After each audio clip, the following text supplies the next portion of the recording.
뉴스에서 한 리포터가 새벽부터 나가서 밀착 취재하는 그런 프로를 본 적이 있습니다.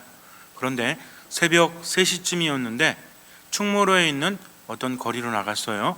그런데 새벽 3시임에도 불구하고 굉장히 많은 사람들이 북적거리고 있었습니다. 그래서 왜 그런 거 봤더니 거기에는 직업 훈련소가 많이 있는데, 직업 소개소가 많이 있는데 거기에 사람들이 와서 새벽부터 일거리를 찾기 위해서 대기하고 있다는 것입니다. 그런데 거기에서 이제 새벽 3시인데 몇 시간 기다려야만, 줄을 서고 대기해야만 일을 할 수 있다는 거죠. 아주 추운 그런 날이었는데 사람들이 모두 꽁꽁 손을 이렇게 호흡 불면서 기다리고 있었어요. 그런데 조금 있다 보니까 이제 어떤 사람이 와서 빵을 나누어 줍니다. 이 사람들이 아침을 먹지 못했기 때문이죠. 근데 빵을 나눠주면서 하는 말이 뭐냐면 이 마지막이래요.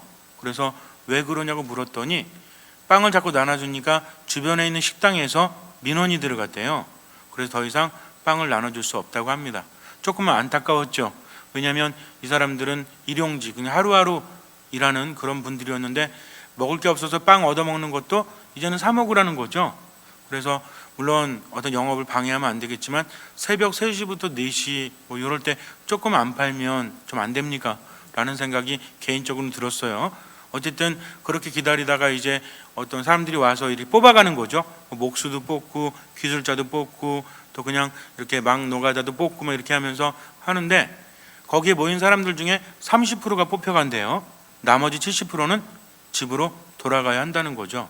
새벽부터 와서 줄을 섰음에도 불구하고 뽑히지 않으면 집으로 돌아가야 되는데 한 노동자의 그 뒷모습이 굉장히 이렇게 어깨가 처진 모습이, 그래서 인터뷰를 했어요.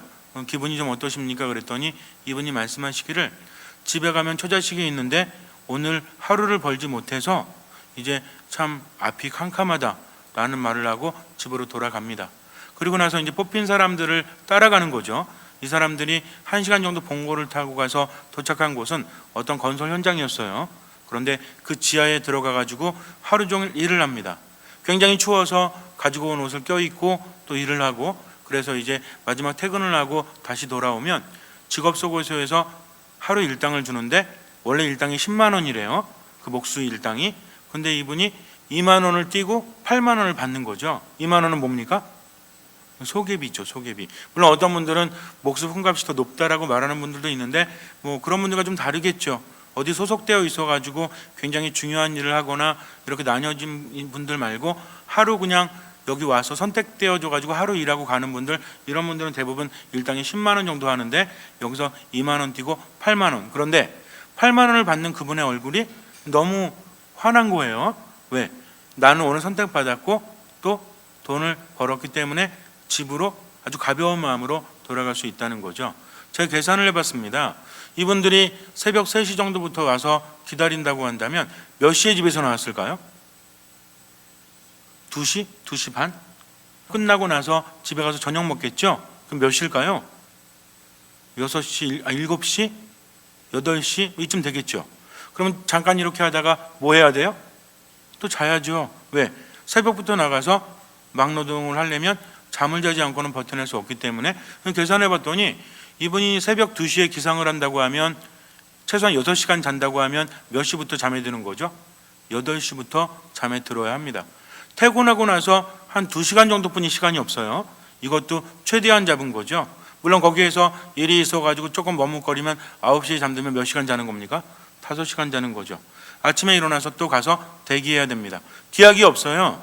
내일 가서 일할 수 있다. 물론 일하는 시간은 뭐 6시 정도 되지만 약속이 되어 있으면 좀 5시쯤에 일어나서 갈 수도 있겠지만 이분들은 약속이 되어 있지 않기 때문에 일자를 잡아야 되니까 새벽 2시부터 분주하게 움직여야 한다는 거죠.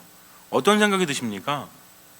우리가 살면서 조금 힘들어서 내 삶이 고통스럽다, 정말 힘들다라고 말하지만 그분들을 보면서 그런 말이 나올 수 있는가? 저도 참 숙연해졌어요. 저분들은 어쩌면 정신적으로 힘들어하고 마음으로 힘들어하고 삶의 공허함을 느끼고 이런 시간조차 없죠. 가족들을 먹여 살리기 위해서 생각할 시간이 없는 거죠. 자고 일어나면 일 갔다가 오늘도 선택받으면 기뻐하고 선택받지 못하면 어떻게 해요?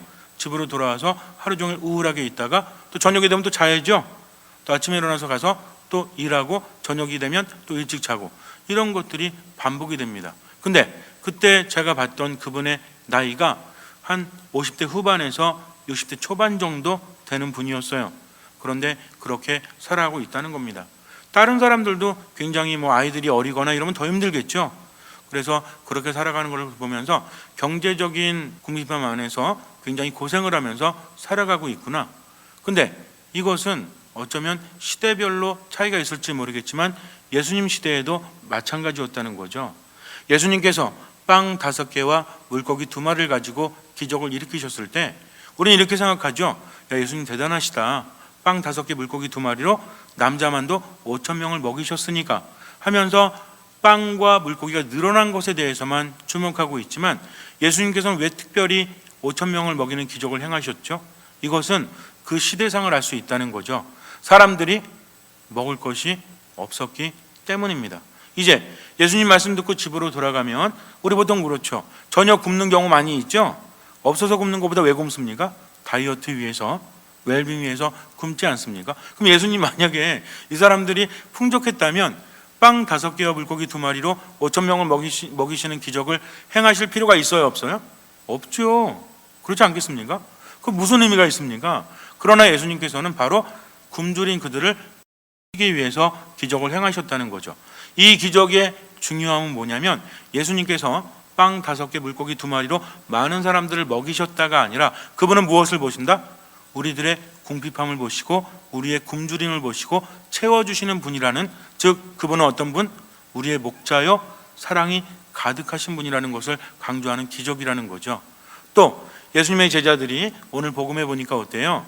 베드로가 이제 물고기를 잡으러 밖에 나갔다가 어디 겟네사렛 호수 안에서 고기를 잡았다가 돌아왔는데 한 마리도 잡지 못하죠.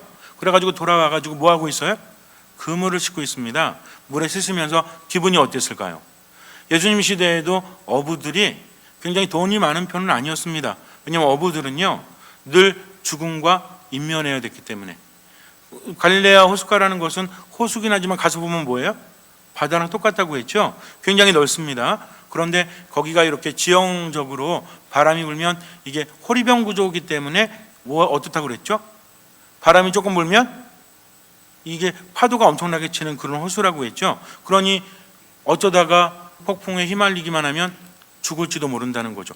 배가 엄청나게 커서 그것을 이겨낼 수 있는 것이 아니라 조그만 거룻배 같은 거 있죠. 몇 명 타면 꽉 차는 거. 거기에다가 또 뭐도 실어요?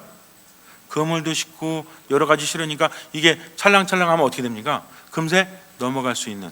그래서 아마 나중에 기회 되시면 가서 보시면 복원된 그런 배가 있는데 굉장히 조그맣습니다. 아마 우리 같은 경우에 타면 한 4-5명 타면 꽉 찰지도 몰라요. 이런 배를 타고 나가는 거죠. 물론 저쪽에 이제 짐을 실을 칸도 이렇게 있긴 하지만, 그러니까 늘 죽음과 함께 살아가는 사람들, 이런 사람들이 살만하겠어요? 살만하면 뭐하러 그것을 합니까? 정말 너무나 힘들지만 그래도 먹고 살기 위해서 어쩔 수 없이 그것을 이어가는 사람들이었다는 거죠. 근데 문제는 뭐였냐면 나가는데 한 마리도 잡지 못했어요. 그럼 어떻게 돼요? 이제 가는 밤새도록 잡아서 아침이 되었는데 엄청나게 피곤하죠. 한 마리도 잡지 못했으니까 마음이 더 피곤하지 않습니까? 집에 가면 누가 있어? 처자식이 있지? 근데 한 마리도 잡지 못했으니까 가져갈 돈도 없어요. 고기나 잡았어야 뭐 경매 붙이고 얼마 팔아가지고 돈 가져가지. 근데 빈손으로 가야 합니다. 더군다나 뭐도 많아요. 세금도 많아. 요즘에 우리나라도 세금이 굉장히 많아서 힘들어하는 분들도 많이 있죠. 아르바이트생도 세금을 낸다면서요. 그러니까 세금 천국 이렇게 불리우지만 그런 것들 때문에 많이 힘들지 않습니까? 근데 번 것도 없는데 세금은 내야 돼. 더군다나 예수님 시대에 세리들은 세금을 거둘 때 어떻게 거뒀어요? 로마에게 돈을 바쳐야 되니까. 이 사람들이 이스라엘 사람이었음에도 불구하고 로마에 돈을 바치니까 사람들이 싫어하죠. 매국노라고 부르죠. 매국노라고 불리우니까 돈을 더 많이 거둘까요? 더 적게 거둘까요? 더 많이 걷죠. 그래서 로마에게 바치고 나는 재산을 좀 이렇게 쌓아가고, 이렇게 하니까 사람들의 삶은 더 힘들었다는 겁니다. 물고기 한 마리도 잡지 못해서 너무나 피곤하고 세금도 내야 되고 먹고도 살아야 되는데 하면서 그물을 싣고 있는 장면을 한번 연상해 보세요. 이 사람들의 마음이 어떨까요? 너무나 힘들고 짜증나고 화가 나고 정말 불평이 절로 나오지 않습니까? 그러면서 서로 어떤 얘기했을까요? 동업자들끼리. 아, 나 더럽게 안 잡혔어 오늘. 정말 사는 거 되게 힘드네. 나라가 이 모양이 뭐야 이게 하면서 굉장히 불만을 토로하고 있었겠죠. 근데 그 옆에서 예수님 뭐 하셨어요? 사람들을 가르치다가 그들을 보고 시몬 베드로의 배에 오르시죠. 시몬 베드로 가서 자야 되는데 배 띄우라는 거죠. 그래서 스승님께서 하라고 하시니까 뭐 정말 대단하신 분이라는 걸 아니까 그래서 배를 띄웁니다. 그랬더니 예수님께서 뭘 하셨어요? 사람들을 가르치십니다. 그리고 나서 이제 사람들이 돌아갈 때쯤 되니까 이때가 언제예요? 정오쯤 됐었겠죠. 오전에 가르치시고 정오쯤 되니까 이제 오전 내내 쉬지도 못하고 예수님 옆에서 계속 듣고 있었겠죠. 밤새도록 고기 잡았으니 피곤하죠. 한 마리도 잡지 못했으니 마음도 무너지죠. 그러니 좋은 말씀 들어도 한 귀로 들어가고 어디로 오르겠어요? 말씀 들을 땐 좋은데 오늘 하루 어떡하지? 내일은 잡힐까? 걱정이 이만저만이 아니죠. 그러니까 말씀을 들어도 한 귀로 들어와도 한 귀로 흘렀겠죠. 근데 말씀 끝나서 이제 좀 가서 쉬나 보다 그랬더니 예수님께서 뭐라고 하세요? 깊은 데로 저어가서 그물을 쳐라 라고 말씀을 하십니다. 황당하지 않습니까? 지금 예수님은 대단한 스승님이긴 하지만 직업이 뭐였죠? 예수님의 직업? 목수였습니다. 베드로의 직업은 어부. 그럼 어부하고 목수 중에서 누가 더 고기 잘 잡아? 낚시가 아니에요. 낚시를 하다 보면 뭐 때로는 목수가 어부보다 더 많이 잡을 수도 있겠지만 이건 뭘 치는 겁니까? 그물을 친다는 거죠. 그물을 친다는 것은 어부가 아니면 할 수 없어요. 여러분들 혹시 그 철망 같은 거 쳐보신 분? 투망이라고 하나요? 그것도 기술이 있지 않습니까? 아무나 칠 수 없어요. 그러니까 어부들도 이걸 칠 수 있고 또 중요한 게 뭐냐면 고기들이 어디에 있는지를 목수들이 더 잘 알아요? 아니면 어부들이 더 잘 알아요? 어부들이 더 잘 알죠? 근데 물고기가 깊은 데에 있을 것 같아요? 아니면 얕은 데에 있을 것 같아요? 깊은 데도 있고 얕은 데도 있죠. 그럼 어디서가 더 잘 잡힐 것 같아요? 우리가 낚시랑 착각하면 안 됩니다. 낚시는 배 타고 가서 깊은 데서 낚싯대를 들여오면 뭐가 달려있죠? 미끼가 달려 있습니다. 그러니까 물고기가 와서 확 물겠죠. 그러나 이 어망 치는 건 달라요. 어망을 깊은 데까지 넣을 수 없잖아요. 어떻게 깊은 데까지 넣습니까? 어망이 넓게 퍼지면 배 옆에서 쫙 퍼져가지고 이렇게 하면 그 한계가 있겠죠. 그 물고기들이 이렇게 물 위에 있다가 어망을 치면 어때? 낚싯밥도 없어요. 뭐가 이렇게 딱 내려오니까 그거 보고 물고기가 뭐라 그래요? 투망이네. 그리고 잡혀요? 도망가겠죠. 그러면 투망이 빨라요? 물고기가 빨라요? 물고기가 빠르죠. 밑으로 쏙 빠지면 안 잡히죠. 그러니까 아주 깊은 데서는 이 어망질을 하지 않습니다. 어느 정도 깊이에서 이렇게 던지면 물고기가 보고도 도망갈 수가 없는 거죠. 왜? 이게 한 번에 쭉 내려가면 가다가 잡히기 때문에. 밑으로 도망갈 수 없으니까. 옆으로 도망가다가 잡히려면 이 투망이 어느 정도는 좀 닿을 만한 그런 깊이여야 되지 않습니까? 근데 예수님 지금 어디로 가래? 깊은 데로 가래. 그물을 치래. 더군다나 시간은 언제였어요? 밤도 아니야. 낮이죠. 그러니 통상적으로 물고기는 그물로 잡을 때는 밤에 잡는데요. 근데 낮에는 거의 안 잡힌다고 합니다. 왜? 이게 보이니까 물고기들이 거의 안 잡힌대요. 그런데 잡으라고 하니까 기가 막히지 않습니까? 가뜩이나 밤새도록 잡아서 한 마리도 못 잡았는데 기분이 안 좋은데. 근데 여기서 이상한 게 아니 밤새도록 잡았는데 왜 한 마리도 못 잡았죠? 우리는 이해가 되지 않아요. 혹시 그 투망질 하면서 한 마리도 못 잡았던 데 있으셨어요? 한 마리라도 잡죠. 몇 마리 잡지 않습니까? 그러면 이 사람들 어부인데 왜 잡지 못했을까요? 여기서 우리가 한 가지 생각해야 될 것은 이스라엘 사람들은 모든 물고기를 먹지 않습니다. 뭐만 먹죠? 비늘이 있는 물고기만 먹어요. 그러면 투망하면 뭐가 많이 잡혀요? 이렇게 잡으면 쏘가리, 비늘이 있어요 없어요? 가물치 있어요 없어요? 미꾸라지 있어요 없어요? 그러니까 붕어나 이런 거 몇 개 빼고는 다 이게 비늘이 없이 그냥 이렇게 민둥민둥하지 않습니까? 그러니까는 이 사람들이 나가가지고 이거 잡으면 갈릴레아 호숫가에는 뭐 물고기가 다 이렇게 비늘이 있겠습니까? 거기 메기가 있을 것 같아요 없을 것 같아요? 무지하게 많대요. 갈릴레아 호숫가에 메기가 엄청나게 많아서 제가 물어봤습니다. 그러면 이스라엘 사람들 못 먹는데 어떻게 합니까? 그랬더니 잡아가지고 수출한대요. 이스라엘 사람들이 아니라 거기에 보면은 우리 아랍 사람 이런 사람들도 있죠. 이 사람들도 잘 안 먹어요 사실은. 근데 이거 잡아가지고 외국에 수출한다고 하죠. 더군다나 문어 같은 건 먹겠습니까 안 먹겠습니까? 문어 오징어 절대 안 먹습니다. 왜? 민둥민둥 하잖아요. 그러니까 절대로 그런 건 먹지 않아요. 혹시 여러분들 이스라엘 친구들 사귀면 문어 먹으라고 주면 뭐야? 친구하지 말자는 거지. 그러니까 그 사람들은 피 안 먹고요. 그리고 이 비늘이 없는 물고기는 절대로 먹지 않습니다. 그러니까는 베드로나 이 사람들이 이렇게 잡았을 때 우리 같으면 맥이나 이런 거 잡으면 이거 팔면 되지. 근데 이게 없어졌다는 얘기입니다. 이것만 잡히고 나머지는 잡히지 않았기 때문에 한 마리도 잡지 못했다는 거죠. 그래서 돌아왔어요. 그래서 풀이 죽어 있는데 예수님께서 그렇게 하라고 하시니까 베드로 생각에는 그런 말 있죠. 포크레인 앞에서 삽질하는 거, 이거는 참 기가 막히지 않습니까? 또 뭐 있어요? 번데기 앞에서 주름 잡기, 공자 앞에서 문자 쓰기, 또 뭐 있죠? 아무튼 뭐 그런 것들 중요하진 않습니다. 그러니까 베드로가 들을 때는 아니 나는 그래도 몇십 년 동안 고기잡이의 잔뼈알 굽은 어부인데 지금 예수님은 아무리 대단해도 직업이 뭐야? 목수죠. 스승님이지만 좀 너무하지 않습니까? 그래서 뭐라 그래요? 스승님 밤새 잡았는데 안 돼요, 싫어요, 이렇게 할 수는 없죠. 뭐라고 합니까? 저희가 밤새도록 애써봤지만 한 마리도 잡지 못했습니다. 그러나 스승님께서 하라고 하시니 제가 그렇게 하겠습니다. 이 말의 의미를 잘 생각해 보세요. 이거 순명입니까? 뭐 하라고 해서 하긴 하는데 분명히 한 마리도 잡지 못할 거다. 그러니까 이거 뭐다? 헛수고다 라고 그냥 은연중에 예수님께 말씀을 드리는 거죠. 근데 예수님은 아무런 대답도 하지 않으세요. 그냥 거기에만 끄떡이는 거죠. 그래서 가서 물고기를 딱 잡지 않습니까? 그물을 쳤더니 어때? 엄청나게 많아요. 끌어올려 봤더니 한 배로 이거를 감당할 수가 없어. 그래서 동료들에게 부탁해서 배 한 대가 더 오죠. 그래가지고 얼마큼 실었대요? 배가 가라앉을 정도, 두 배가 가라앉을 정도로 물고기가 가득 찼다고 합니다. 그리고 그 물고기를 가지고 무트로 나왔죠. 만약에 여기서 베드로가 예수님 대박, 정말 대단하세요, 밤새도록 한 마리 잡지 못했는데 역시 짱이야 라고 했다면 베드로는 예수님을 믿었던 거겠죠. 혹시나 하면서라도. 근데 어떻게 반응합니까? 너무나 좋아야 되는데 예수님 무릎 앞에 완전히 엎드려 가지고 주님, 저에게서 떠나 주십시오. 저는 죄가 많은 사람입니다 라고 예수님께 말합니다. 너무나 기뻐해야 되는데 떠나달라는 거죠. 이것은 무엇입니까? 베드로의 개인적인 체험이에요. 왜냐하면 다른 사람들은 몰라도요, 이 사람들은 어부들이었죠. 이런 일이 있을 수 있는 일입니까? 없는 일입니까? 이건 절대로 있을 수 없는 일이에요. 그런데도 이것이 벌어졌다는 거죠. 우리가 볼 때는 그래 예수님 말해가지고 가서 정말 배가 가라앉을 정도로 많이 잡았구나, 이렇게 단순하게 생각할지 모르겠지만 이 사람들은 어부로서 몇십 년 동안 물고기를 잡아봤지만 이런 날은 한 번도 존재하지 않았다는 겁니다. 분명히 많이 잡히지 말았어야 돼요. 근데 잡혔다는 거죠. 이것은 무엇입니까? 기적이라는 거죠. 누구만 일으킬 수 있는 기적? 하느님만이 일으키실 수 있는 기적. 조금 대단한 사람이 아니에요. 여러분들이 이사야서를 묵상하면서 오늘 독서에서 이사야가 하느님 만났을 때 깜짝 놀라죠?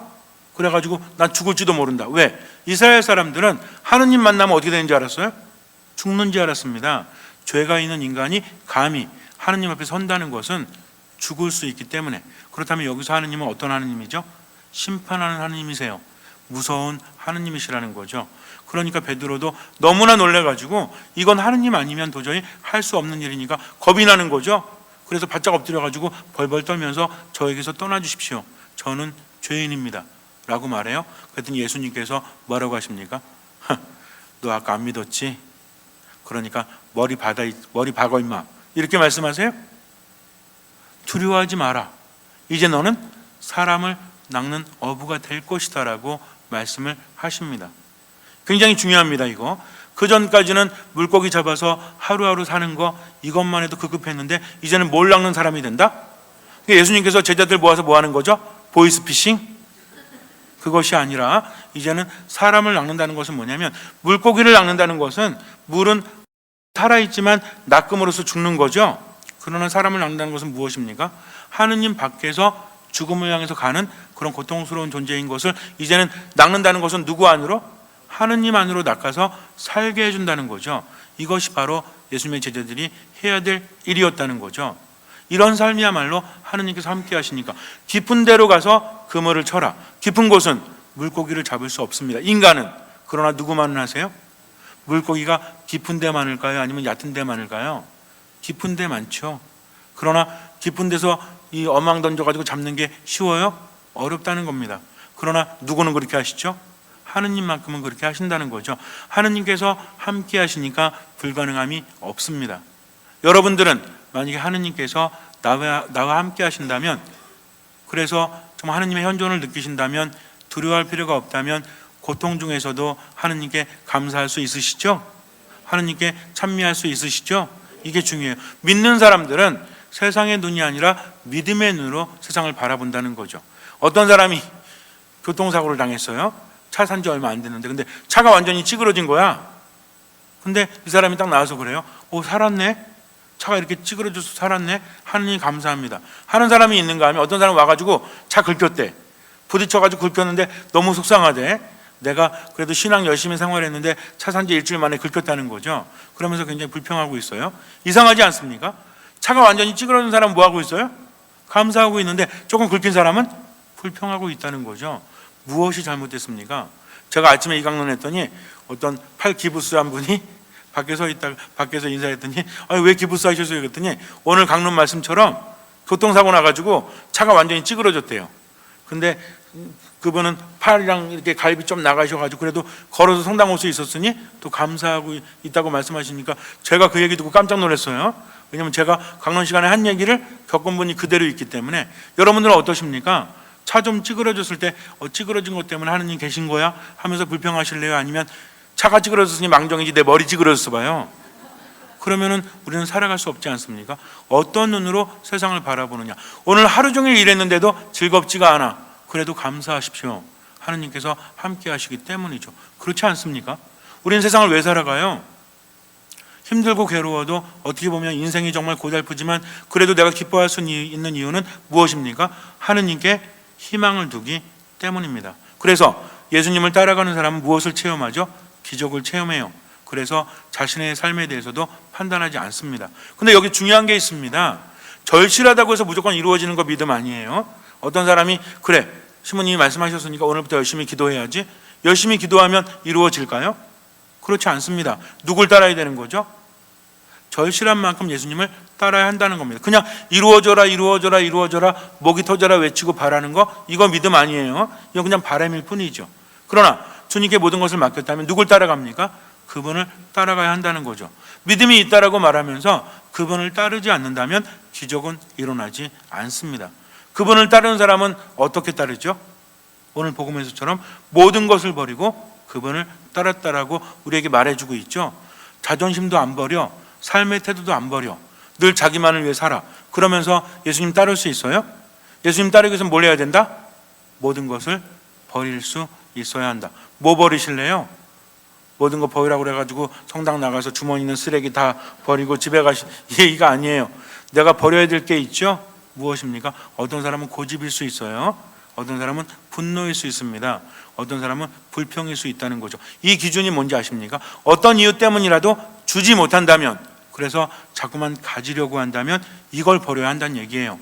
이거 버리고 예수님 따르면 나머지는 주님께서 채워주십니다.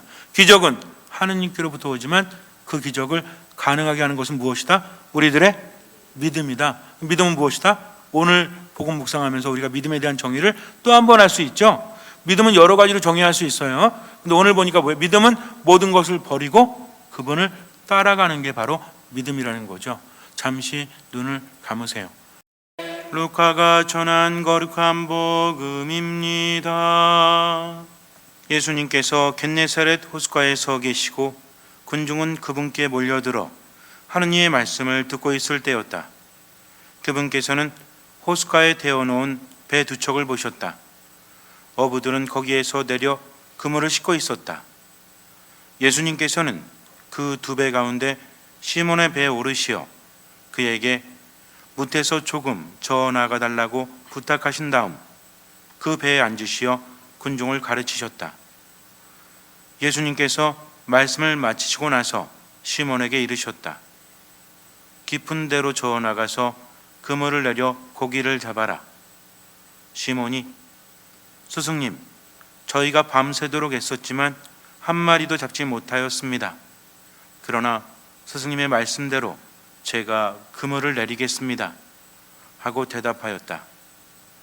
그렇게 하자 그들은 그물이 찢어질 만큼 매우 많은 물고기를 잡게 되었다. 그래서 다른 배에 있는 동료들에게 손짓하여 와서 도와달라고 하였다. 동료들이 와서 고기를 두 배에 가득 채우니 배가 가라앉을 지경이 되었다. 시몬 베드로가 그것을 보고 예수님의 무릎 앞에 엎드려 말하였다. 주님, 저에게서 떠나주십시오. 저는 죄 많은 사람입니다. 사실 베드로도 그와 함께 있던 이들도 모두 자기들이 잡은 그 많은 고기를 보고 몹시 놀랐던 것이다. 시몬의 동업자인 제베데의 두 아들 야고보와 요한도 그러하였다. 예수님께서 시몬에게 이르셨다. 두려워하지 마라. 이제부터 너는 사람을 낚을 것이다. 그들은 배를 저어다 무태 태워 놓은 다음 모든 것을 버리고 예수님을 따랐다. 하나도 버리려고 하지 않으면서 주님께 바란다면 그것은 너무하지 않습니까? 열심히 살아간다고 하면서 주님을 따르지 않는다면 그것도 믿음이 아니죠. 믿음은 무엇입니까? 하느님을 삶의 첫 자리에 두는 것이죠. 어떤 상황이 되었을 때 내 뜻보다는 그분의 뜻대로 살아가는 겁니다. 이것을 하기 위해서는 자신을 버려야 돼요. 그러니 단순하게 내 자신을 버리십시오. 버려야 될 것을 버리고 그분을 따르십시오. 주님께서는 그 믿음을 보시고 우리 삶에 놀라운 기적을 일으켜 주실 것입니다.